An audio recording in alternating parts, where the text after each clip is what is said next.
think of the network as a latent laboratory that's already working. So there's already experiments underway. We call that experiment variation because you do it one way, I do it another way. And if we can reveal that, think of all the time we can save. I don't have to try everything. Someone else has tried it out too.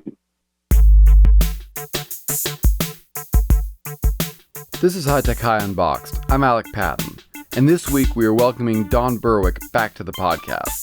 We first had him on the show in February, interviewed by Stacey Caillier, head of the Center for Research on Equity and Innovation at the High Tech High Graduate School of Education. And Stacey had more questions for Don, so she interviewed him again. You don't need to listen to his first episode to understand this one. It's not a two-part series or anything like that, but if you haven't heard it, you should, because it's just really good.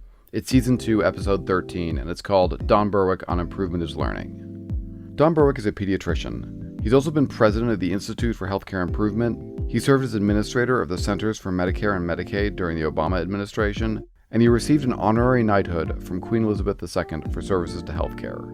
But in spite of all this, his ideas about improvement are pretty radical. He once wrote an article called Confessions of an Extremist, and listening to this interview, you can see why. In a good way. Here's his interview with Stacey Caillier. So Don, I'm so excited to talk with you again. It's a total pleasure, Stacey. Nice to talk to you again. And I wanted to actually start with an appreciation because last time we talked, you shared this beautiful story about co-design and asking those we serve how we can get better. And you shared a story about driving in the car with your boys and telling them that you had been thinking a lot about improvement and did they have any ideas of how you could be a better parent?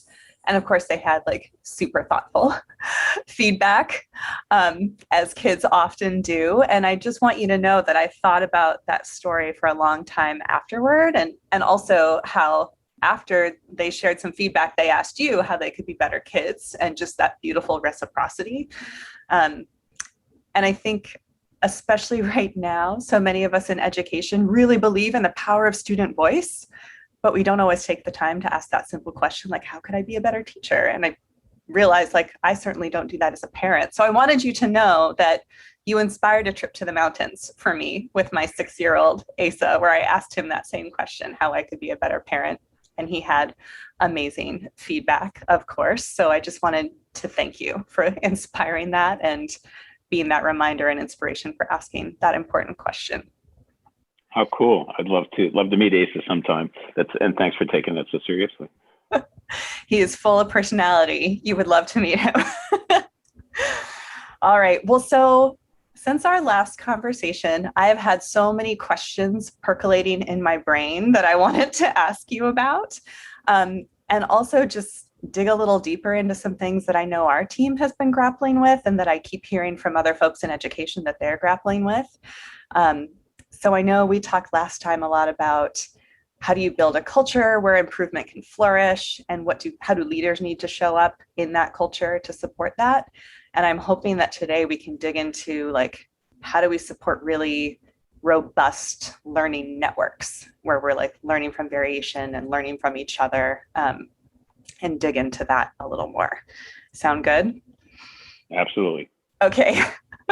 So we've been talking a lot about learning from variation lately, and your friend and author of the Improvement Guide, Lloyd Provost, has been quoted saying that the purpose of networks is to learn from variation. Can you say a little bit about what that means to you and what you think learning from variation actually looks like in practice? Sure. Well, if by a network we just mean a community of actors, people, organizations, whatever, that are sort of trying to accomplish the same things, we can start off by a very strong assumption that they know more together than they do separately, that the pool of knowledge exceeds that in the hands of any one particular member. So why not put that knowledge to use? If we're both trying to make a better chocolate cake, and you know some stuff about chocolate cakes, and I know something about chocolate cakes, I'd like to know what you know, and you'd probably like to know what I know, because you can try it out locally.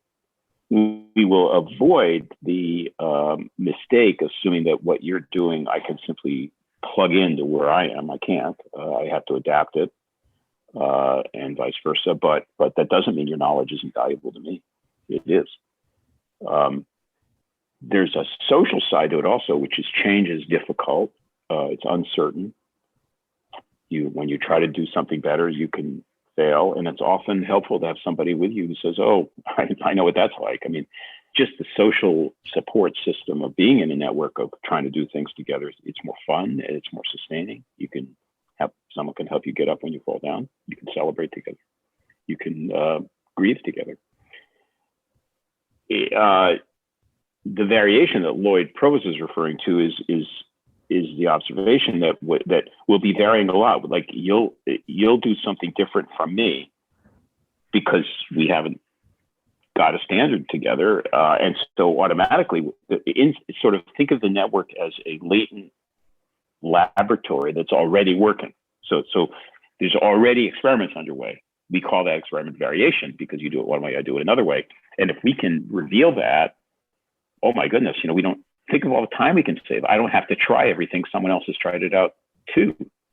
We'll also have variation in results because if you're trying to do the same thing I am, like teach a kid to learn algebra or help a patient not mix up her medications, then one of us is probably getting a better result than the other. It's unlikely we're identical. So if I'm getting a better result and it's non-random, we have an opportunity to actually have a real-time, we can learn from real-time data. And so that's another kind of variation. It's the variation in outcomes or results that we can then work backwards and say, oh, I wonder what did that.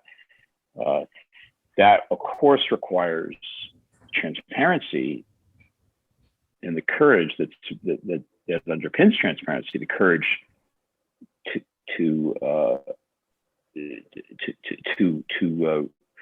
discover that someone does something better than I do and not be embarrassed or shamed, and the courage to think that maybe the way I've been doing it might not be the best way that I could do it. But you can set up a network with those social characteristics. So Lloyd, as usual, is exactly right. All sorts of variation and all of it potentially instructive. Think of improvement as the enterprise of making invisible variation visible for the purpose of learning. I love that.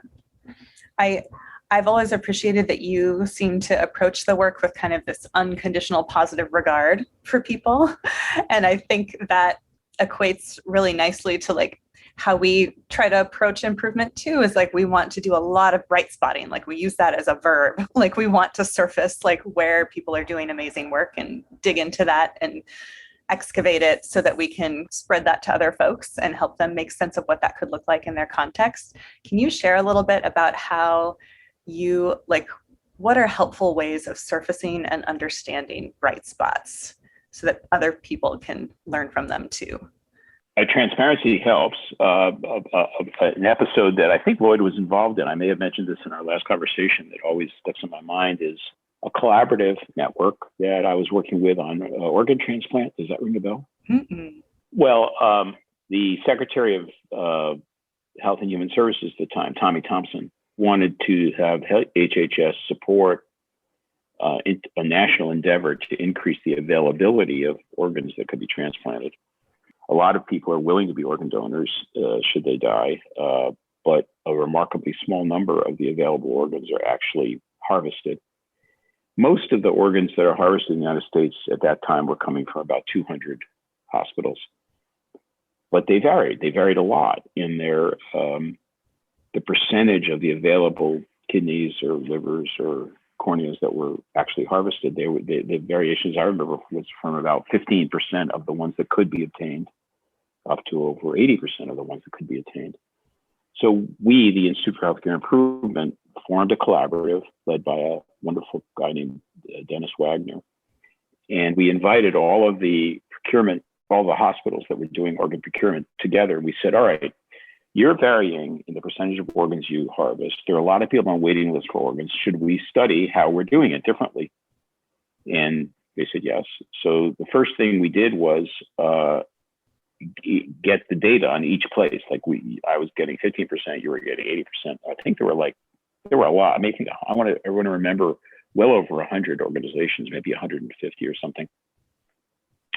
And I remember the day we had a meeting and we said, all right, now we know who's got the highest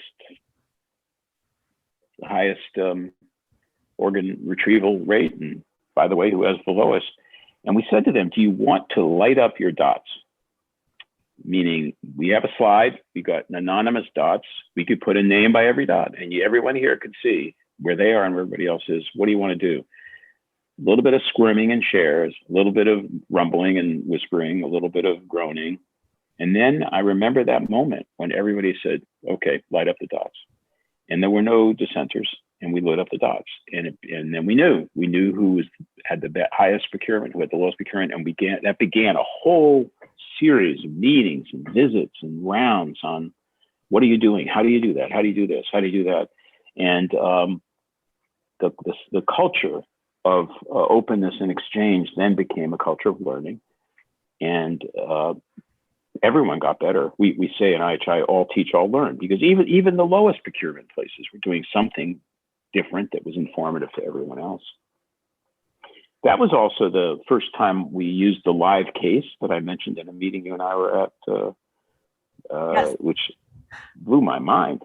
Please tell us about that. That was going to be one of my questions. This was an invention of, I first encountered it in a Harvard Business Review paper by a colleague of mine named David Garvin, who described the following approach to that kind of variation. Well, I'll tell you how it played out in the organ transplant world. So the live case approach is this: you discover who's, in this case, who's high and who's low in getting organ transplant. And let's call them the team.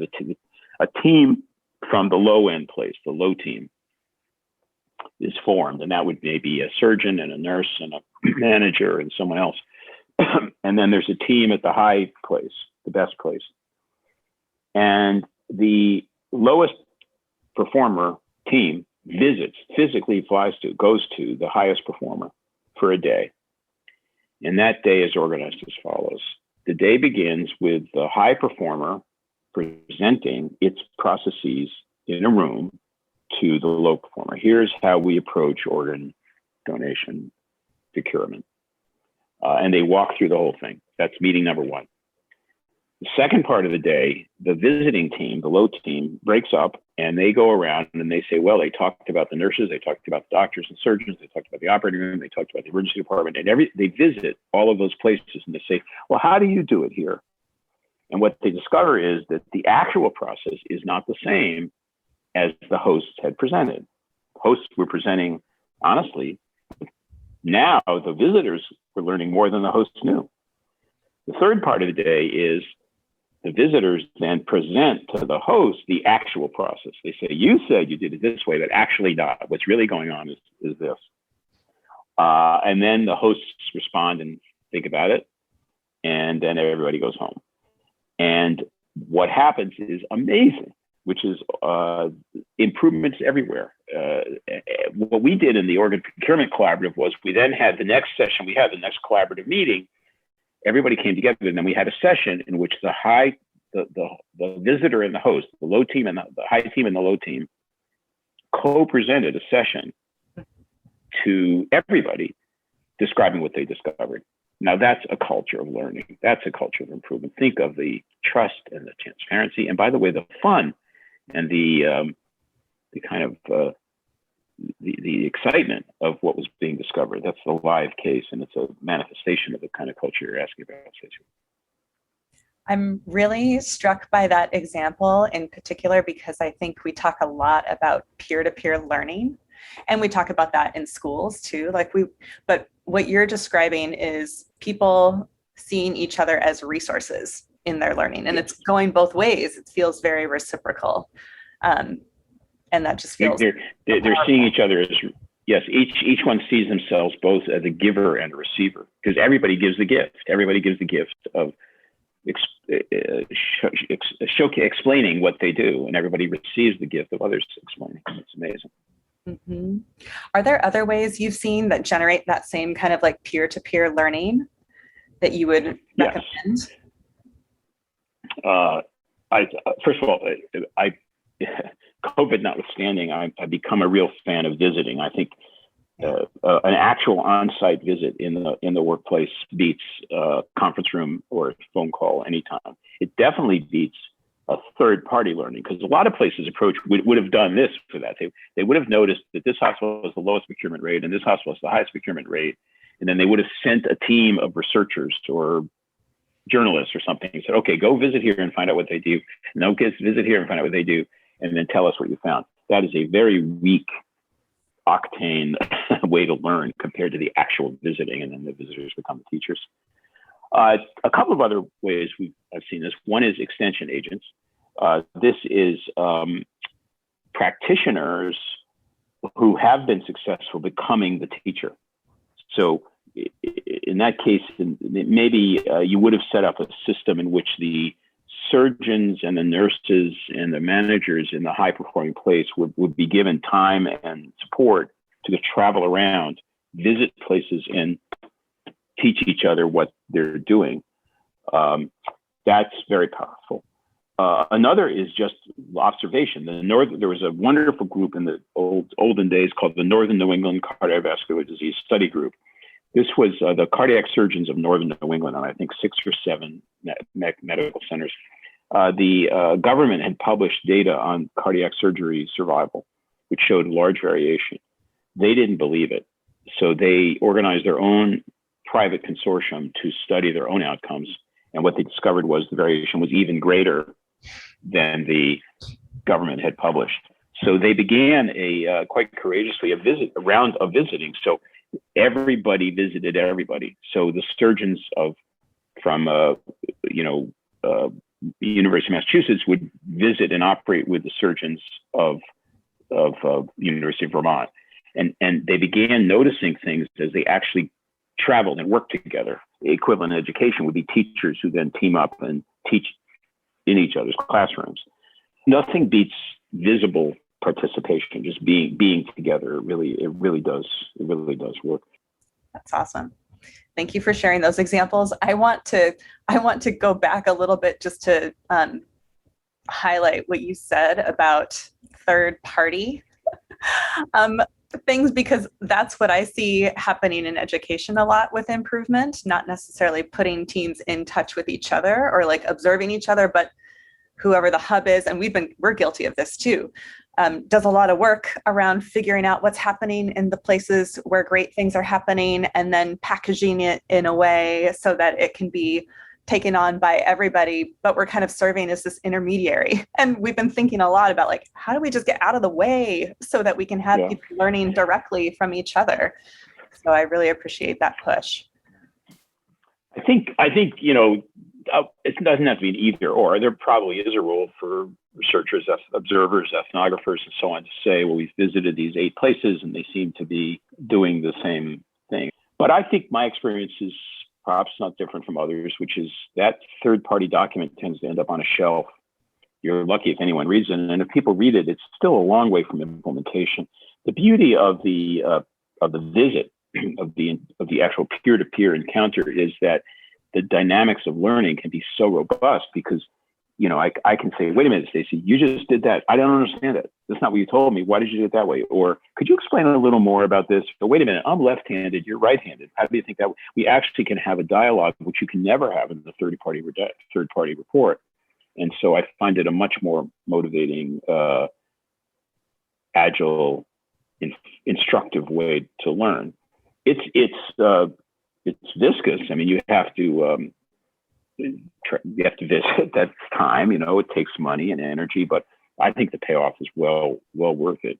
And if you remember the way I described that live visit, a very important part of that was the live case that we did on organ transplant. When those 2 teams stood up at the next plenary meeting and said to everybody, we visited them, look at what we found. That's a far more instructive event for everybody than the glossy paper with a beautiful diagram on the shelf.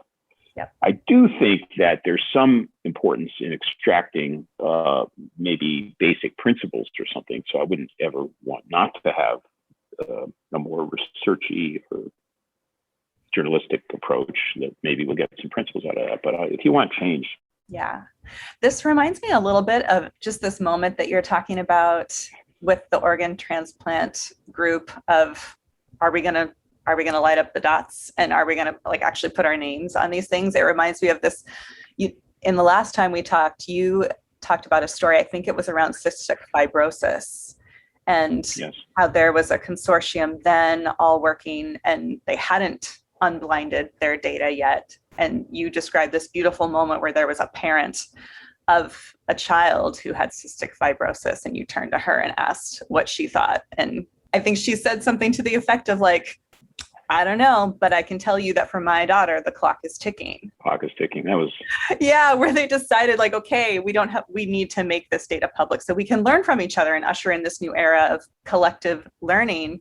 yeah. And can you just say a little bit about what can education learn from this story? Because I think we have such a long history of having data used for accountability and not for learning, that I see this scenario happening all the time. And so I'm just wondering, like, how do you think we get to a place where we can just share data openly and accelerate our collective learning? Yeah, well, you think the person you're remembering her name was Honor Page, and her daughter was, I think it was Laura. And yes, she said the clock was ticking at the time when they were, very worried about whether to reveal the data or not. But it did change things. Think first about what she meant by that. She meant not one thing, but two things.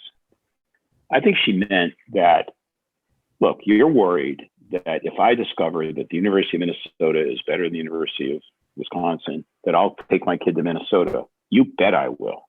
Why, as a parent, would I not take her to the best place? So who are you to think that you can hide that information from me? You don't have the right to do that. Now, Honor didn't say that. Mm-hmm. And maybe she didn't mean that, but she could have meant that. And there is a power issue here, which has to do with the customer.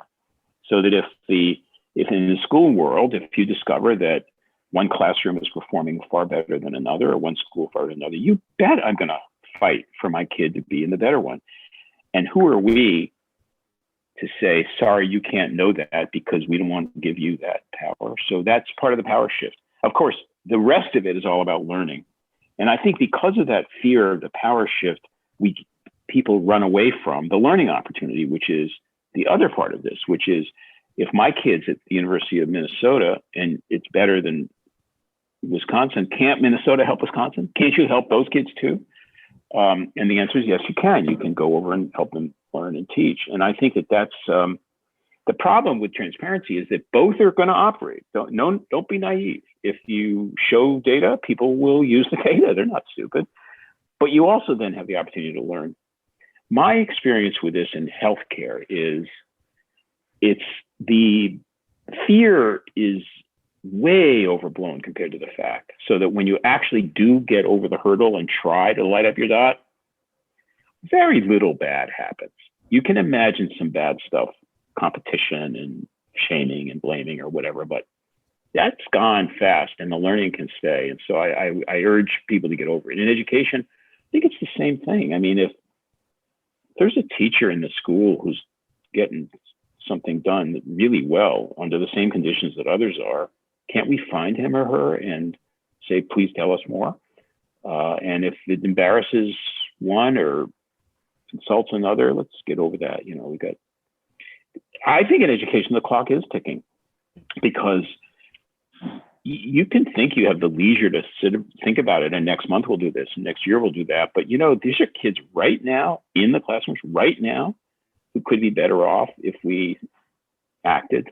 And so I sense some of the same issues of tempo that we ought to be facing in healthcare probably belong in the education world too. Yep. Have you seen anything in healthcare that's helped people move toward that kind of transparency, like move past this, defensiveness or feeling of being threatened by somebody who's doing something better? What's helped that shift? Two things at least. One is the presence of the patient in the room, like Mrs. Page at that meeting of the Cystic Fibrosis Foundation board. I'm convinced the same would be in education. If you get kids and parents in a room, they'll know what's important, and they'll say, excuse me, this is what's important. Can you please work on this? Because you're wasting my time and yours on this.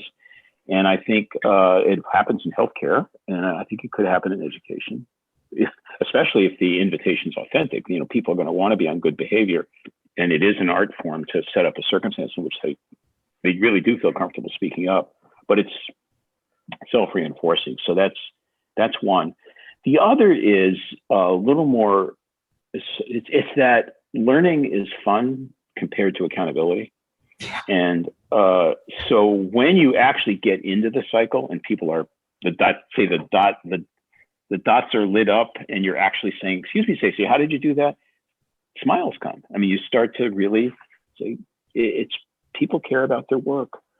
You said earlier, there's a kind of optimistic view of the workforce. I have an optimistic view of the workforce. I think, every workforce has people in it who are not nice or troubled in some way that keeps them from being good, playing well with others. But I think it's a good bet that 85% of the people doing the work, the doctors, the nurses, the teachers, the aides, 85%, they'd like to do well and they kind of would enjoy doing better. And so set up a context in which that's possible.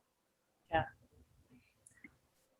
One question that I wanted to ask you about too, because we've talked a lot about bright spots and like supporting peer-to-peer learning. And I'm curious, in improvement, we also talk about that the idea is to reduce negative variation also. And like within our own networks, we have some schools who haven't made progress for a couple years. And we're trying to kind of figure out like, how do we best support them? I feel like some of it is the peer-to-peer learning stuff that you've already talked about. But I'm curious, how do you think about supporting teams or sites that aren't making progress, also knowing that that's like our responsibility? It's not all on them too. I think that the answer is probably much more contextual than makes it safe for me to be sure or comment. But I say, first, stop the blame. I mean, blame has no role in improvement, and any intimation that these are worse people than some others, or that they're not trying or whatever, it probably is wrong. Creating a safe climate for inquiry, it matters a ton. I think visiting is probably way underestimated as a tool, and I really do think it's a fantastic thing to get people into each other's shoes and spaces and say, work together. And one of the other things has to do with with Everett Rogers' diffusion curve and the concept that there, in any setting, even the school that's in trouble, there'll be some early adopters. There'll be some people there who they really would like to try something. And if you find them and help them, they'll become your partners and agents of change. And so that's part of it. It's a stratified view of the workforce. I think I guess one other thing I have to mention is Deming's idea of constancy of purpose. Anybody, certainly places they're in trouble, the ground is constantly shifting under the, today it's this headline, tomorrow it's that problem, and the day after it's this crisis. And that drives people crazy. So some sense of constancy, some sense of we're going to stick with this, I think matters. There's a wonderful, I've come to know a wonderful criminal justice reform group in Lowell, Massachusetts called UTEC, United Teen Equality Center, UTEC. And UTEC works with kids who are justice involved, mostly young people who have been in prison. And their aim is to get them back into a sense of self-worth and efficacy and productive roles in society and some sense of accomplishment, and to reduce recidivism rates. Recidivism rates for that population are 70% or 80%. They'll be back in prison in 5 years. UTEC's got it down to 15%. One of the things that I've noticed there is their fundamental values, they call it love, mad love, they call it, MAD, love. And it means we're going to be with you. And no matter what you do, we're going to stay with you. And it's this sense of foundational security that You can't get rid of us. No matter what you do, we're still going to be with you. I think that's fundamental to the effectiveness of that program. And the same applies to schools in trouble. It's that when you come in to say, instead of saying, you'll be out of here in 6 months if you don't fix this, you say, I'm going to be with you no matter what. Think of what that does. Mm-hmm. I love that. One of the tagline for our Carpe College Access Network this year was tenacious love. Like, we're going to get you through no matter what. We are not going to give up.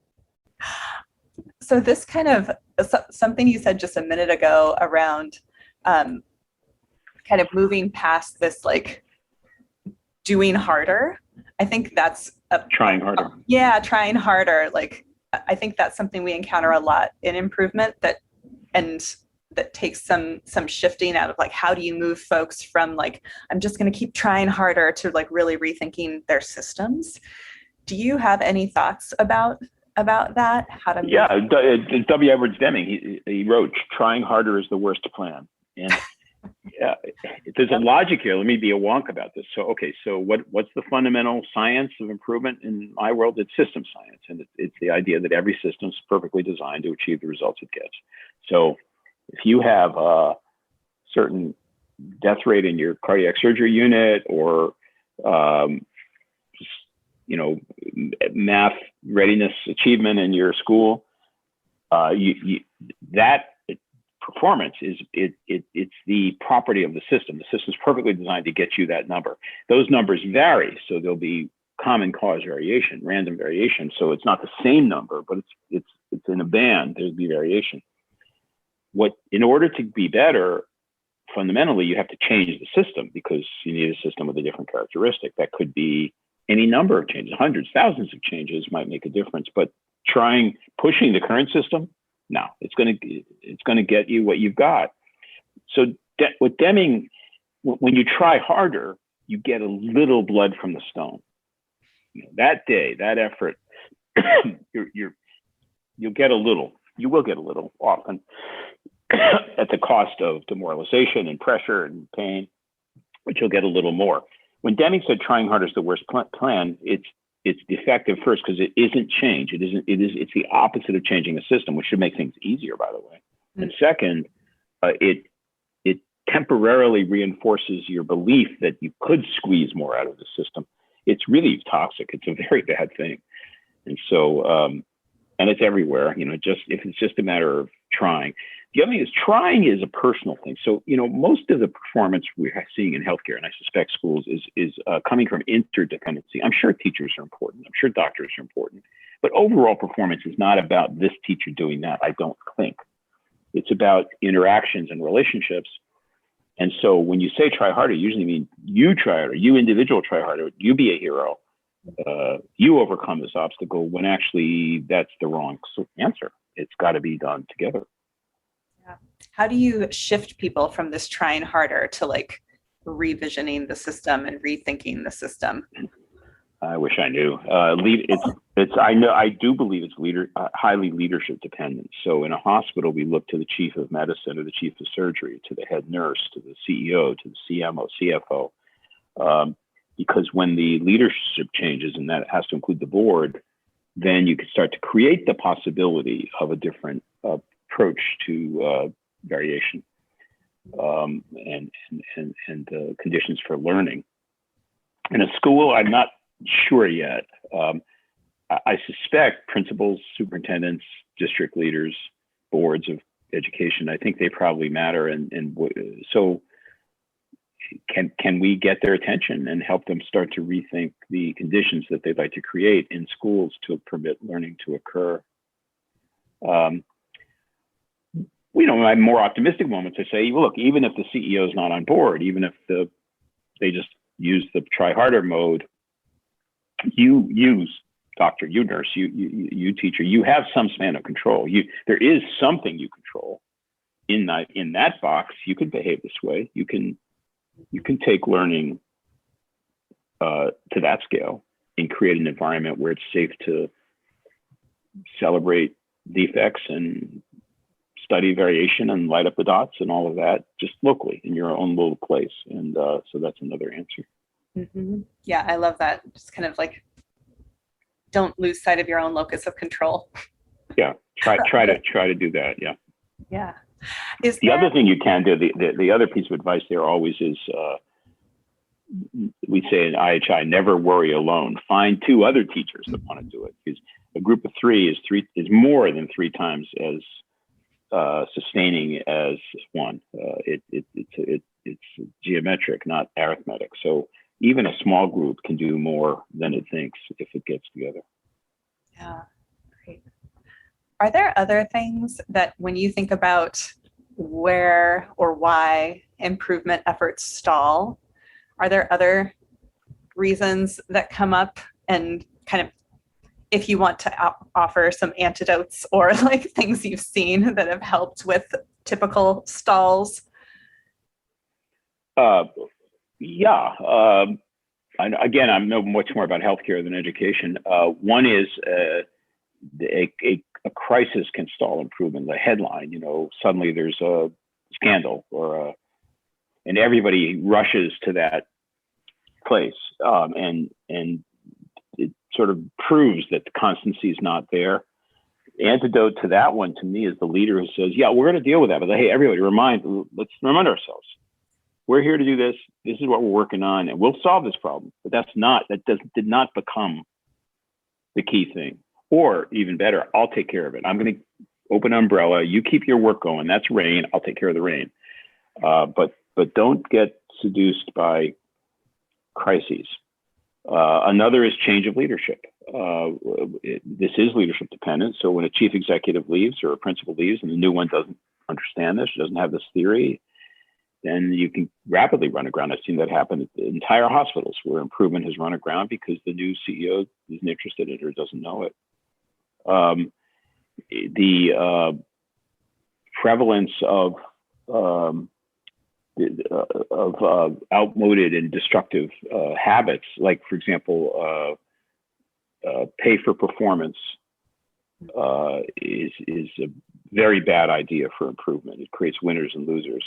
And when someone comes in and introduces a system that is antithetical to the improvement culture, you can get into trouble really, really fast. It's also slow. I mean, improvement takes a while. So does, when a kid doesn't learn to tie their shoelaces on the first go. And so you have to have a kind of patience with this. And I've seen a lot of places become impatient too soon. Just not counting on the investment now and in getting it right over time will pay off later in liability. The issue of leader turnover, everything you're saying is very relevant to education as well. And that one around leadership turnover is really present with superintendents, principals, and I think a lot of schools end up feeling stalled because they don't know if they have the support of their leadership, or the leadership is just kind of doesn't know about the effort or the improvement happening. I'm curious if you have recommendations or thoughts about, like, how do you bring new leaders into the fold? Governance matters. That's why boards matter. Somebody's hiring leaders, and hospitals hospitals where the board is aware of the investment in improvement as a strategy and look for succession that will maintain that, they're more likely to succeed than places where the board's out to lunch or not tuned into this. I guess, any good leader has a dose of curiosity. And I suppose if I were in a context where the leadership is changing, I would try to spend some time with the incoming person in a trusting way and explain, we're really having a great success with this approach. And can we spend some time telling you what this is? And maybe you have questions about it or come and visit. But it's very hard. Dr. Deming, W.R. Deming, wrote about the deadly diseases. These were the 5 causes of failure for improvement. And number 1, I think, was turnover of leadership. So I have some grab bag questions. One of them is just, there's a lot of interest and investment right now in improvement networks and education. And I'm wondering just what should we be attending to now to ensure that the work continues in schools when the grant money goes away? Because many of us are working with schools on like 3 or 5 year grants, and we really want to build sustainability for this work to continue when we're gone. Could you have your schools simulate the end of the grant a year early? That is, okay, pretend every time you have to go to the grant, stop and say, okay, no grant. How are we going to do this? So you've got a chance to think through or crack this resource building and process building that would that you could then turn to and rely on even before you need to. Why wait for the shoe to drop? I think also peer-to-peer supports. If you have your schools working with each other, that's very productive. Can you find a way to that would be maintained in the absence of the grant? I love all of them. There's one other thing to do that is I've mentioned this in the NSI context a bit, but it's waste reduction. It's lean thinking. Use some of the skills that you're building now to actually free up time and resources by cutting waste. The form of that I mentioned several times is stupid rules. I think that NSI should have a stupid rules week right away, and try that at in your network. And find have a search for 100 stupid rules, document them and stop them. And then you will receive applause from the workforce that will then say, I have a little bit of breathing room now. Let's use it for sustaining effective improvement. I would love even at high tech high, there might be some stupid rules. Oh yeah, there's stupid rules everywhere, and it's so fun. It would be so fun getting rid of them together. Yeah, remember we had 4 kinds of stupid rules. They probably apply, but I'll tell you what they were in healthcare. One were real rules, laws, regulations that just made our lives miserable. These were rules that stood in the way of proper patient care.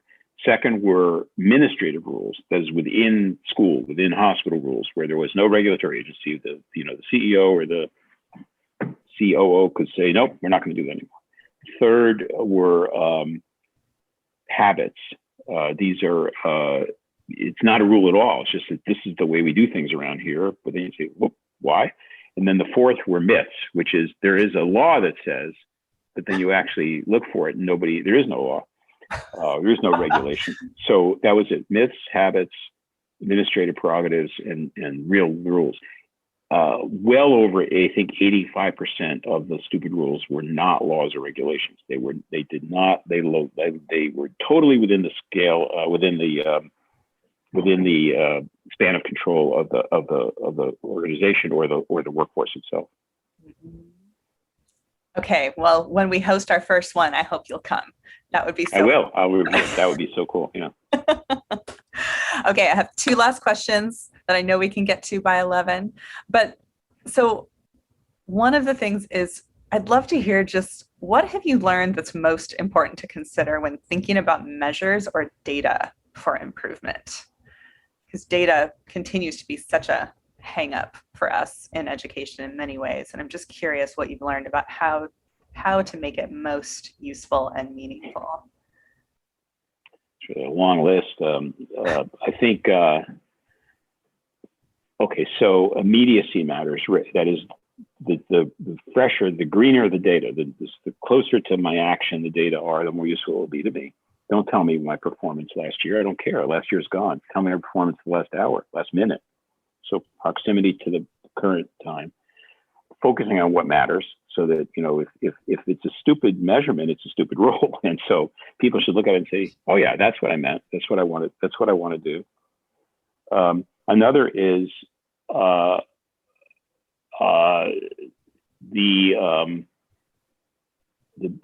measures with meaning. But here's the lesson. A measurement is never the truth. Measures are shadows. They're like images of what I really care about. So never honor the measure. It's not what we care about. No measurement has ever been what we really care about. It's just an attempt to represent what's really important. And if the measure doesn't seem important because it isn't really what we care about, trust that instinct.